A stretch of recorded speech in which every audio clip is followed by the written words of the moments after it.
Hello and welcome to episode 109 of Tom's Hirschsprung's podcast. I am delighted this afternoon to be joined by Emily. Emily, welcome to the podcast. Thank you so much for having me. I'm so excited to be here and talk about this journey. Yeah, and talk about this very rare disease. But Yes, yes. thank you so much for coming on. Now you have a son with Hirschsprung's, and I guess we're going to talk a little bit, possibly maybe less about the whole medical side of it and more a little bit about sort of maintaining healthy lifestyle and whatnot. Um, I'm really fascinated to hear this story because again, like we've been speaking a little bit about, um, I hear all sides of the spectrum, and this is sort of potentially sort of the lower side of the spectrum, but we will see how we get on. But yeah, kind of up to you from where you want to begin the journey. So yeah, I'd love to start with so first of all, he's a twin. He has a twin sister. And I we he was they were, born, no complications, no issues. And we did not realize that there was anything wrong for a couple months. Now, and I say that in the hospital, generally when babies are born, they generally poop right away. And he did not. And his sister did, and he did not. And the nurses and doctors kind of went, oh, like he probably has what is it called? A Merconian plug, right? Yeah, Like it's probably just plugged up. It happens, no big deal. So I think it was the day after they were born, maybe 24 hours or so after, the doctor had come in and had like manually kind of gotten the what we thought was the plug out, and he pooped. And they were like, okay, no big, you're fine, you're fine, take him home. No issues. So we did. And we again, so having twins, it's a lot. You're very sleep deprived. It's kind of, you're kind of in this like haze of just getting through surviving those first few months with two babies. And so we kind of realized, kind of maybe a month, maybe they were about a month old, that we realized that there was this kind of cycle where, and it was easy for us because he had a twin sister. So there was a comparison where we could see that, she's pooping every day like infants normally do. And he was not. He would generally go 4, 5 days. Um, sorry, I need to, sorry.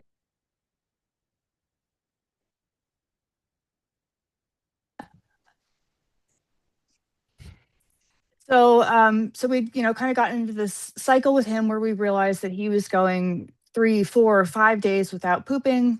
And he would eventually poop.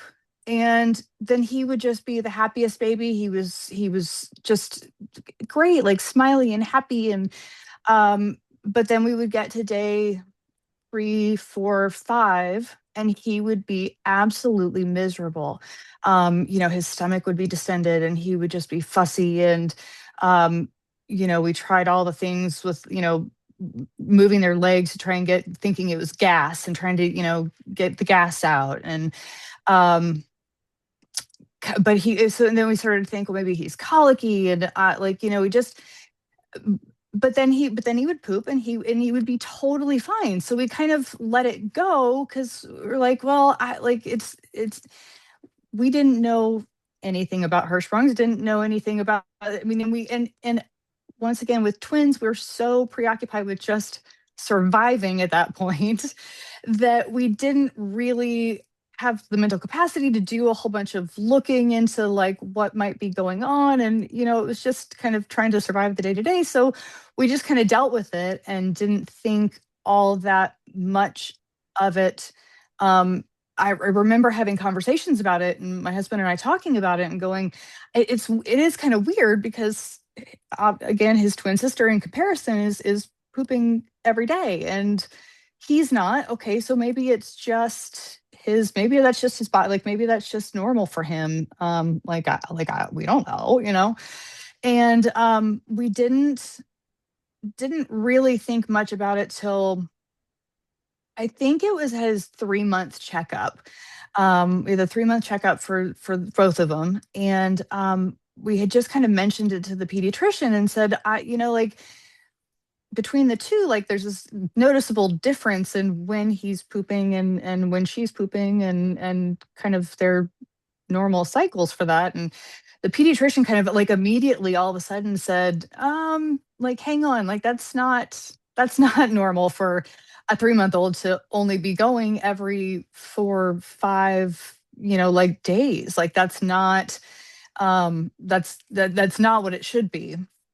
So she immediately had us she wanted us to get into a GI specialist, and she was able to pull some strings and get us in very quickly to, the GI specialist, especially at children's hospitals, usually can take a very long time to get in. She was able to pull some strings, and I think it was like a week later that we were able to get in, and went and saw them.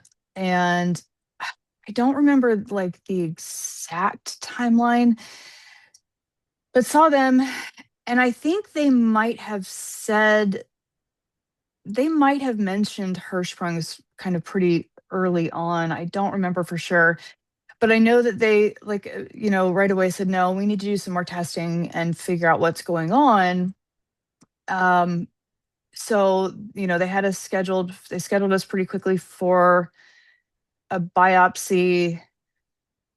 My husband remembers like all the dates and the timeline better than I do, because like once again, it kind of all blends together with, at that point, 3 or 4 month old twins.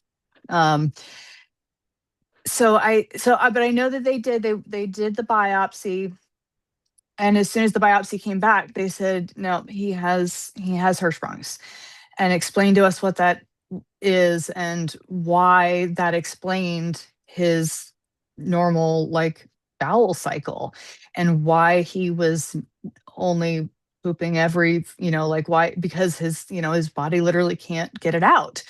And so, I mean, that's kind of a big shock when you're like, in every other way, he's a totally normal, happy baby, until he gets to the point where it's uncomfortable and it hurts. And, so as soon as they did the biopsy, they said, yeah, no, we need to schedule him for surgery. And I remember the GI specialist being really upset that the doctor in the hospital when they were born didn't catch it, especially because they did have to do that, manual meconium plug, thing. And because they were twins, because I had a C-section, we I think we were in the hospital for like 3 days when they were born. And the GI specialist kind of said, how did they not notice that he hadn't pooped again? He should have gone again before you guys left the hospital. And that it was really that just the GI specialist was kind of irritated that the doctor didn't catch that there was something going on, and that, that we had been kind of living with this for 3 months, and that Leo had been living with it for 3 months without us realizing that there was something wrong. So all that, so yeah, so they basically then immediately said, okay, we're going to get him in for surgery as soon as possible. We can't let this go. Like, we need to get him in as soon as possible. So ended up scheduling the surgery for the week before Christmas. So he was like 5 months old at that point. So he and I were in the hospital for I think it was about 5 days that we were in the hospital. So they did his surgery.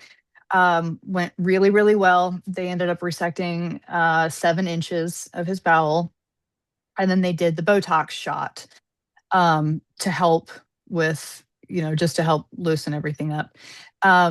So, it was he was young enough. He obviously doesn't remember that. He doesn't, it was fairly traumatic for me because, I'm in the hospital for 5 days, and of course he could, after, because of what it is, he couldn't eat they wouldn't let him have anything to eat. And I, and barely drink. I think he had an IV, so I think that's how he was getting fluids. He couldn't eat anything. It was like the third day after surgery before they let him eat.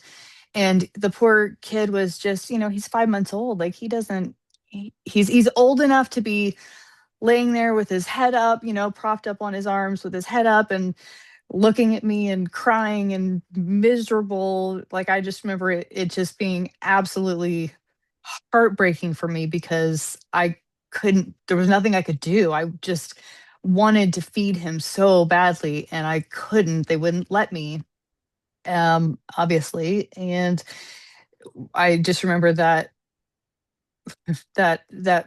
when the doctor did finally come in and cleared him to eat was just this. I mean, I just remember crying and just like being so relieved that I could finally give him some food because he was just so unhappy. And then, so yeah, I think we were there for another 2 days after that, just for observation and make sure that he was okay and that he was able to poop, and he did.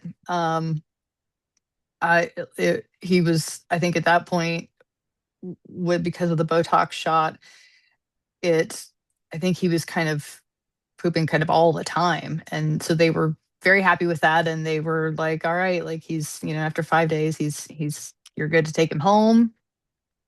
And really, that was kind of the end of our issues until recently. Um, so we, had follow-ups, and he was fine. I mean, he was having no issues whatsoever. He's still kind of always was more like every other day that he would poop, instead of like every day. It was still a little bit longer timeline in between compared to his sister. And but the follow-ups, the doctors were like, that's fine as long as it's like every other day, like that's, we're good with that. That's fine. So at this point he is 5.5. So we went from 5 months old from the surgery to kind of then much more recently, where as he got older and we got potty trained, um, the daily aspect of it has kind of always been an issue, just in we kind of have to force him to go sit on the potty. Like once we got to potty training, in like we would tell that he would start, his stomach would start to get distended, and we have to go, okay, we have to go sit with you. We will come sit with you in the bathroom and sit with you while you sit on the potty and try to go. And he had a lot of resistance to that. He didn't want to do that because, again, at like 3 and 4, he doesn't understand, like he doesn't understand what is going on. So it was a lot of, so while it felt very normal and it didn't feel necessarily like we had this giant thing that we were dealing with all the time, we did kind of have a fairly consistent, just we need to kind of help him and coach him and get him to sit on the potty and try, because we can tell he hasn't pooped in 2 days, like he needs to go. And he kind of can't tell when he needs to. um so kind of now at 5, now we can tell him, okay, get your tablet or get your switch or go, get something and just go sit and try. And almost every single time he will poop immediately. Like he will go right away. The second he tries, he goes. It's just the fact that we kind of have to force him to go try, um instead of him, he just still doesn't recognize when he needs to. Um, so that's kind of our daily life with it. Is it's really not all that big of a deal, other than the fact that we do have to just be very, kind of conscious and pay attention to when was the, and this is the conversation my husband and I have all the time, that like we laugh about the fact that like half of our conversation is about pooping, and when was the last time he pooped. We need to pay attention to that. Okay, it was 2 days ago. All right, we need to like have him, we need to kind of make him go sit and try. um so yeah, so really just no major issues until this summer. um God, I can't even think of when it was now, but it was this summer. Oh, I think it was, no, actually not the summer, it was October. Kind of in September, he, throughout the whole month, he kind of wasn't acting normal. He was complaining about his stomach hurting all the time. His stomach was really distended, but then he would poop. So we were like, uh, it doesn't necessarily seem anything out of the normal, as far as his normal, like he's still pooping. We're not he's not constipated. Um so he's still going, but something was off. And we had a lot going on. We were in the middle of packing to move to a new house, and um we just kind of kept like brushing it off, and we're like, I like we're not, again, we kind of didn't know what we didn't know. So we'd had multiple conversations about the fact that his stomach was really distended, and we like it was, we were definitely worried about it, but we had all this other stuff going on. And then he would poop, so we're like, oh, he must be okay. And finally we got to a point, um we got to October, and he had had a couple days in a row where he was really complaining about his stomach.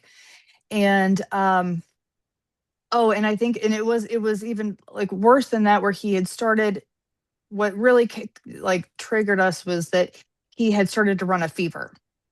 All of a sudden the school had called, and they said he's running a fever and he's kind of really not acting right, and we're not quite sure, like he's running a fever, so you got to come pick him up.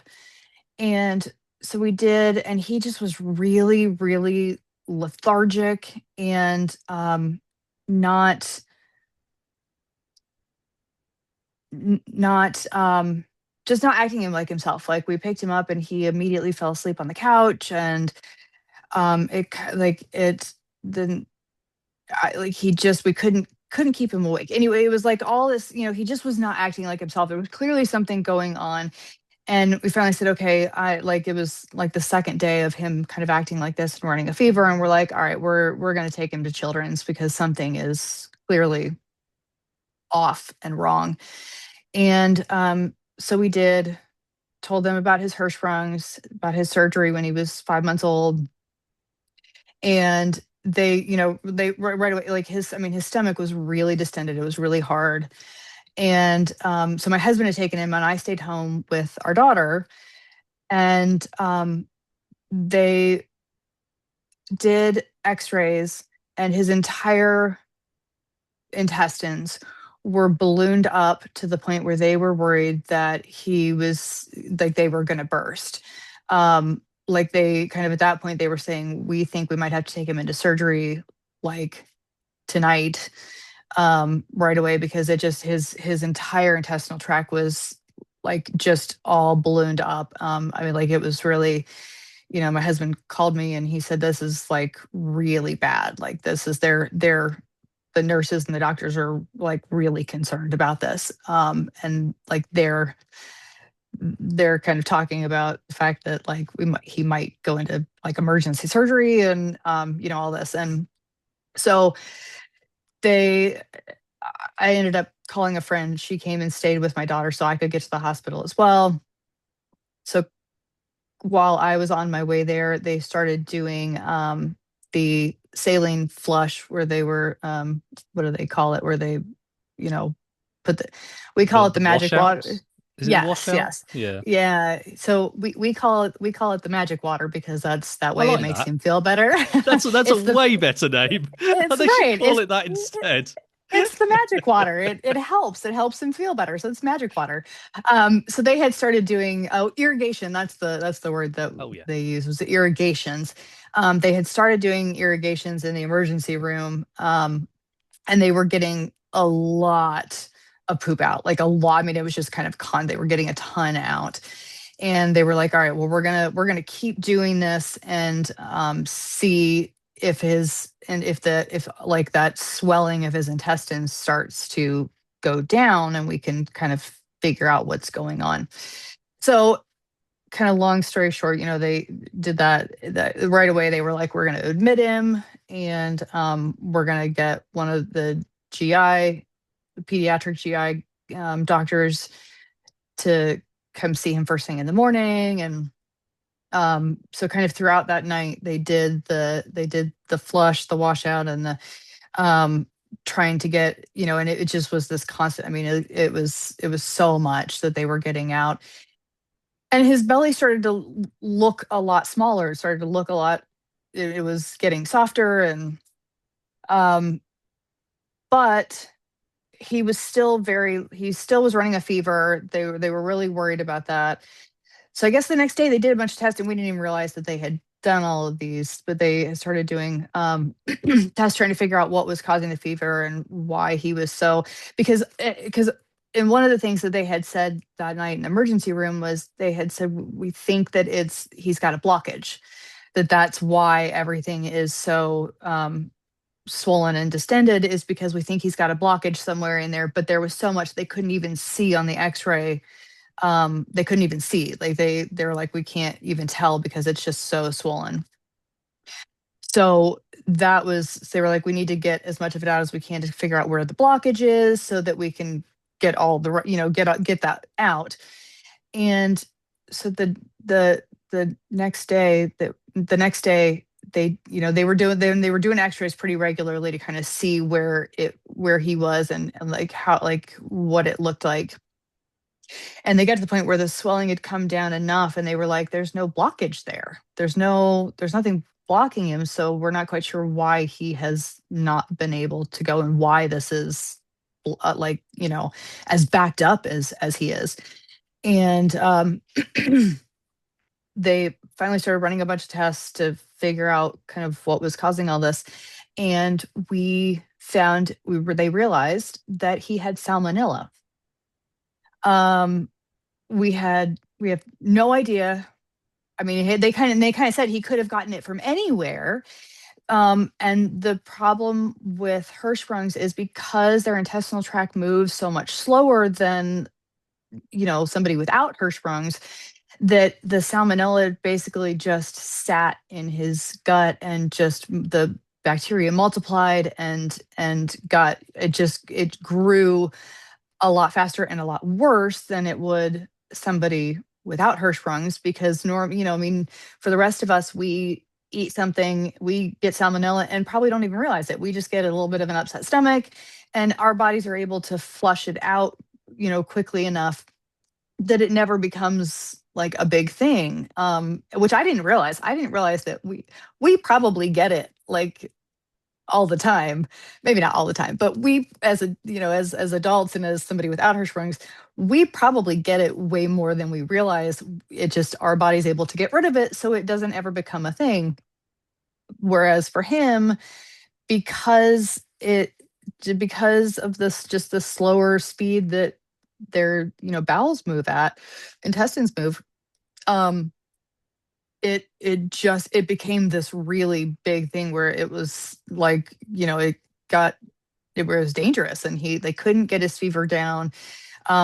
They were, they were doing the irrigations like a couple times a day, which was just horrible and not fun, because at 5 and 5 and a half, he doesn't like them, which again, which is why we call it the magic water. Because that was at least a little bit like, he was a little bit better with, okay, it's the magic water.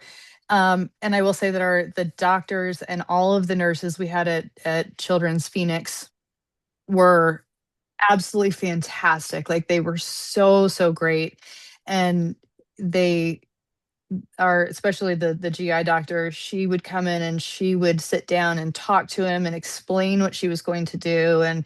And, you know, it really made him more, he still didn't want to do it, but it made him a little bit more comfortable where he, at least he trusted her, and he let us he let us do it. So so those were kind of a battle every time.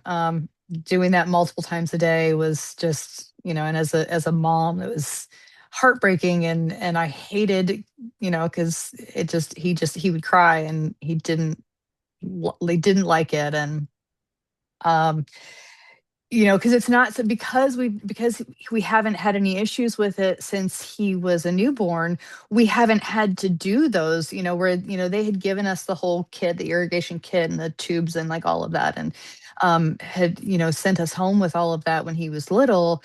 We've never had to do it because he just hasn't had any issues. So having to do it now at 5.5, was very traumatic. And it's not something he's used to doing. So it was hard, but we got through it. And that's kind of what they said, that because it was salmonella, they had to continue to do those irrigations and rinse out as much of his intestines as they possibly could, and continue to rinse it out to help get all of that bacteria out of there.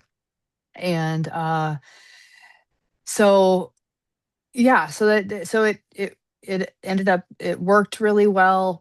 He did not have to have surgery, which is what we were concerned with. Kind of the first couple days, they were still concerned they were going to have to do surgery. And so we're really thankful that they didn't have to, that just the irrigation was enough to clean everything out. So we ended up being in the hospital again that time for 5 days. And it's hard because because of the salmonella, he was on um can't think what they call it, but protocols where he wasn't allowed to leave his room. And when any of the nurses came in, they had to put on the full like protective gear, not like just the Yeah. masks and gloves, and because they wanted to make sure that he didn't spread salmonella to anybody else, obviously.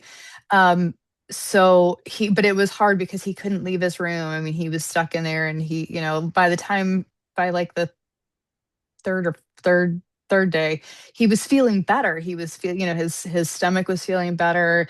He was kind of feeling, he was much more back to his normal happy self. Um, they brought in like a video game system for him to play, and they were great. They brought him, he's a big Spider-Man fan, so they brought him like Spider-Man toys, and they had all sorts of like games that they were kind of doing in his room to keep him occupied and keep him um, from kind of going stir crazy. But it was still at that, by he started feeling better, and then he wanted to eat. Oh, and so that was the other thing with this episode, is that he wasn't really eating the probably week before we took him to the hospital. He wasn't really eating. Like he would take a bite and be like, I'm full, like I don't want any. And then once we realized what was going on, we were like, oh, that makes sense why he's not eating, because there's no room in his intestine for food. Um he he hadn't really eaten. By the time he started to feel better, he really hadn't eaten much in about 2 weeks. And he'd lost weight. Like he was looking very, like his face looked very skinny. And um but especially where you see him every day, like you don't necessarily notice it. It's not like this big um huge shock thing because you see him every day. But then while we were in the hospital one point, I was kind of he was sleeping, and I was just looking through old photos, and I was looking for photos from just a couple weeks ago, and I was like, oh my gosh, like a huge difference in just, he's always kind of had a little bit rounder kind of baby face. And it was, he had lost quite a bit of weight and was super skinny. So he started feeling better and just desperately wanted to eat. Like, I mean, he was begging us for food, and the doctors were like, we need to wait to make sure that we are like totally cleared out before we introduce food in there again. And so it was finally, yeah. So they did finally clear him, and they said, okay, you can have clear fluids and like Jello and Gatorade and that sort of stuff. And he just, I mean, devoured it and then wanted more. And so then we got to the point where they were like, whatever the next step of foods was, but pretty simple things. Um, and he was fine. Like I mean, he literally ate every single thing that they brought into the room. He ate all of it and was fine. Like he wasn't getting distended again. His stomach wasn't hurting. He was, fine. So that was the at that point, the doctor was like, all right, like probably one more day, and we think he's probably good to go home. I think we've gotten all of it, and he's okay. So we did. So yeah. So 5 days, and again, a just a hospital stay with a child like that is, it's difficult because they don't understand, and you can't really explain it to them, um, why we're having to do this, and why you can't leave your room, and why you can't see your sister. And that was that was a very difficult thing, was having a twin sister. They've never been apart other than his two hospital stays, surgery and then this one. And obviously the surgery was 5 months old. Like he didn't they they couldn't communicate with it, whatever. Like they didn't, no big deal then. But now, five, he really, it was a lot of like, I miss my sister, and why can't my sister? And we did bring her up a couple times. We brought her up to come see him, because she of course wanted to see like where he was and kind of understand what was going on. And but she, we couldn't, obviously she couldn't spend the night. She had to, and it's hard trying to then manage two 5-year-olds in a hotel, in a hospital room where we can't leave the room, and there's only so much to do. And so like her visiting was kind of short, like hour and a half, and we're like, okay, but we need to take you home. And you know so that made it kind of extra difficult, just because it was a lot from both of them. It was, why, I miss my brother, I miss my sister, like why can't they be here with me? And it was tough, that part of it. Yeah. uh Yeah. Yeah. so Yeah. I mean that yeah. that's for a normal story, a lot has happened, isn't it? See, I was thinking this would be like a 10-minute story, and there's a lot that's happened. But I think Yeah. potentially one of those where you kind of, when you lay it all out, and maybe at the time we kind of think, oh, well, not a lot's happening. But actually, when the hospital stay and the salmonella and you kind of lay everything out, it's actually quite a lot, isn't it? It is, and it was definitely the it was definitely a lot. And like I said, we were kind of in the middle of moving as well, so we had all of this other stress going on. And then he gets sick, and we're in the hospital. And it was a very, I mean, there was a good 2 weeks there where it was just, like, kind of losing my mind, like stress and like anxiety levels just through the roof, because it was like every kind of minute was like, what's going to happen now? And um but at the same time, by the time he started getting better, and we kind of got through it and got him home, um we kind of looked at it and went, we're so glad we took him when we did, and that it didn't get to the point that his bowel rupture, because obviously that would have been like cataclysmic. I mean, so much worse. So we're really glad that we took him to the hospital when we did, and they were able to kind of figure out what was going on fairly quickly and start getting him some relief. Um, but when we look back at 5 years, over 5 years, we've had two major things: the surgery and then the salmonella. So I guess I feel like it really is not, it's not that much compared to the amount of time that we've had where he's been healthy and fine. And where we're not having major issues with it, and we're not having to do the magic water all the time. And now at this point, he does. We, like I said, we tell him to just go sit on the potty. And oh, and they did the Botox shot again while we were in the hospital. They did do the Botox shot again. And we they kind of said that they think we need to start doing it regularly. So, every whatever, six months or so. And I think we already have our appointment scheduled for the next follow up with them to kind of determine if we need to do it again. But they did say that at this point, like we do need to, because we weren't doing that regularly. We hadn't done it since the surgery, because he was fine. We didn't weren't there was I we kind of didn't feel like there was a reason to do it. And but now after this episode, the GI specialists were like, yeah, like you need to start we need to start doing it regularly. They've put him in they do have a Hirschsprung's uh like group at children's, what is the word I'm looking for? Where they follow them throughout their life to kind of watch what happens, and Yeah. essentially research. So they've put him into that, to kind of, yeah, keep track of his progress and how he's doing, and all of that. So, um, and again, this children's has just been absolutely fantastic. They did such a great job with his. We actually ended up, for his surgery when he was 5 months old, we were in Cincinnati, Ohio. And we kind of are thankful we were there when we had to do the surgery, because we found out that kind of one of the number one doctors, the surgeons, is, and I totally can't remember a name, but but and I can't even remember. I think it's a woman. Can't even remember for sure. But anyway, I think it was a woman. That she's like one of the top Hirschsprung's like surgeons, um, in the country. And we were very fortunate, because we probably would have ended up being sent there anyways, and we just happened to have been living there at the time. So we kind of say it was, like a just I think we were meant to be there, because we were meant to be living there at the time, because we were able,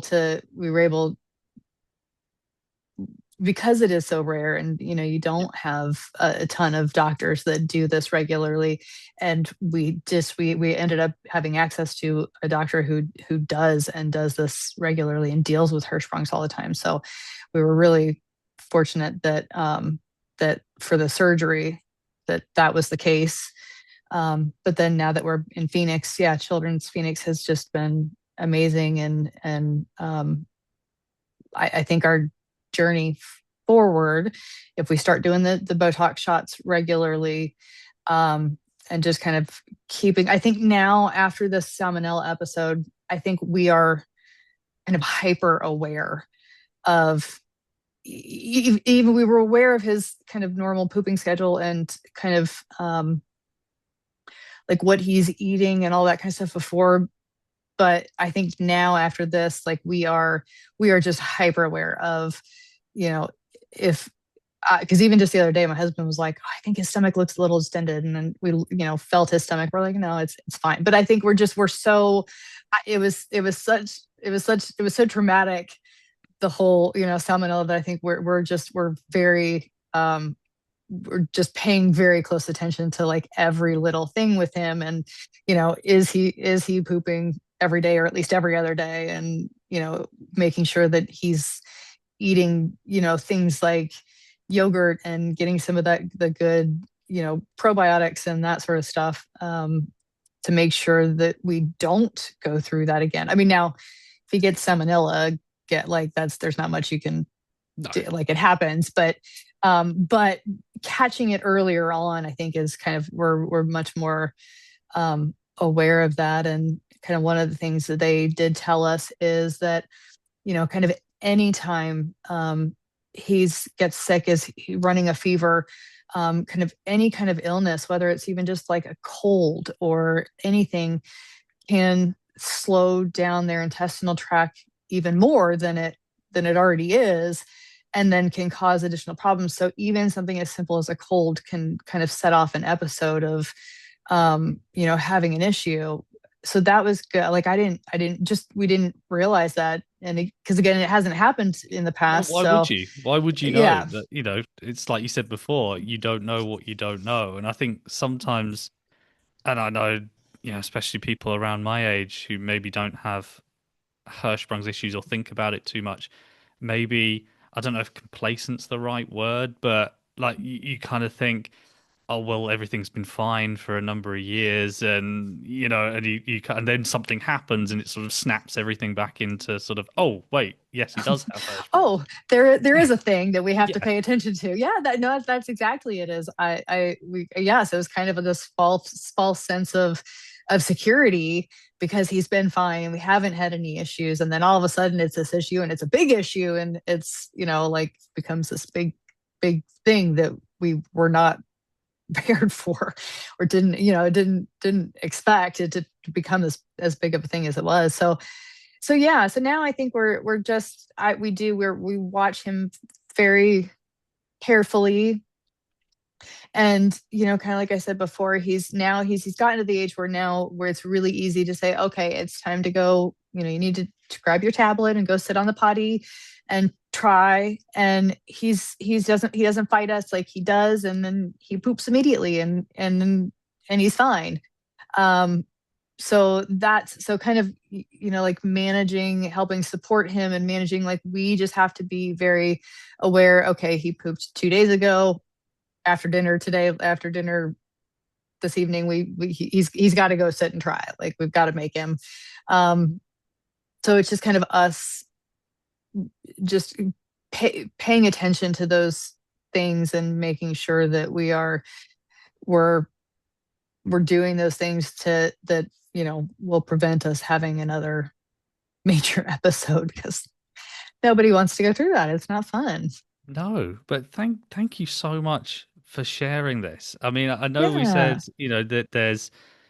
that there's quite a lot to Hirschsprung's, even though maybe it doesn't seem so much at the time. There's Hmm. still, I mean, to this story, there's still.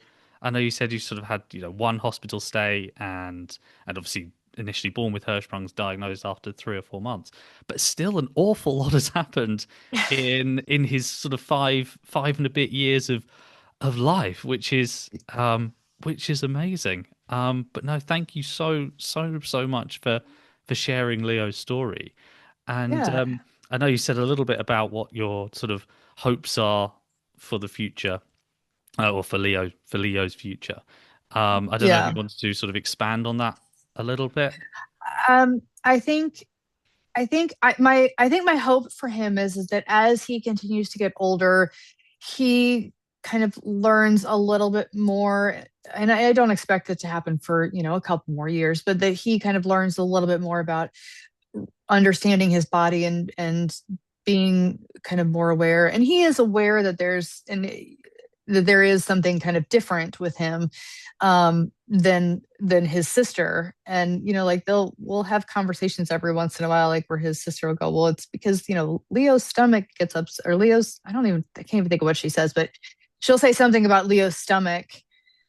And so he'll say, yeah, it's like there's something wrong with my tummy, and we're like, oh, there's not really something wrong. I mean, it kind of, but like, how do you explain that to a 5-year-old so that he understands? So I kind of think my goal and my hopes for him are, just as he gets older, that he kind of learns, and we can teach him how to kind of manage this thing, and how to be aware of, if something is off with his stomach, that if he's got an upset stomach, if his sister has an upset stomach, like, it's not that big of a deal. But if he's got an upset stomach, or his stomach really hurts, like, that he needs to be able to say something, and make sure he's telling us. And um just that he can recognize, as he gets older, recognize those kinds of things that might be a concern that we should kind of pay attention to and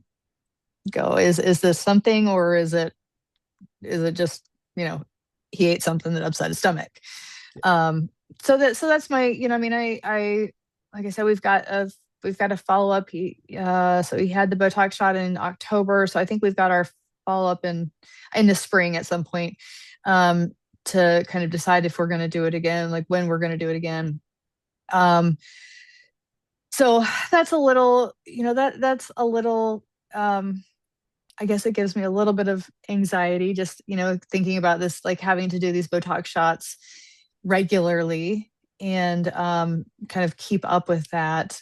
So and he, because again, he still doesn't recognize, he doesn't feel it when he needs to poop. We have to prompt him to go do it, and he will, but we still have to prompt him. So I really hope that he can get to the point um, where he either learns to recognize it better, or that he kind of just knows I need to go poop because I haven't pooped in 2 days. You know what I mean? Like, and I'm sure that that will come as he gets older and we get, to older, more understanding and all that. He will. I'm sure he'll get to that point. Just, we're not there yet because he's 5, and that's, It's just the way it is. So, it's the way it is. but thank you so much for coming on. Yeah. And I wish you, Leo, and your whole family all the very, very best for the future, and no hospital stays anymore. Yes. Yes. Thank you. Thank you so much. And thank you so much for having me. It's been great to be able to kind of talk about this and tell his story. Um, My and pleasure. hopefully it helps some other people kind of know what they potentially have to look forward to in the future. Yeah, absolutely. Oh, absolutely my pleasure. Thank you so much. Yeah.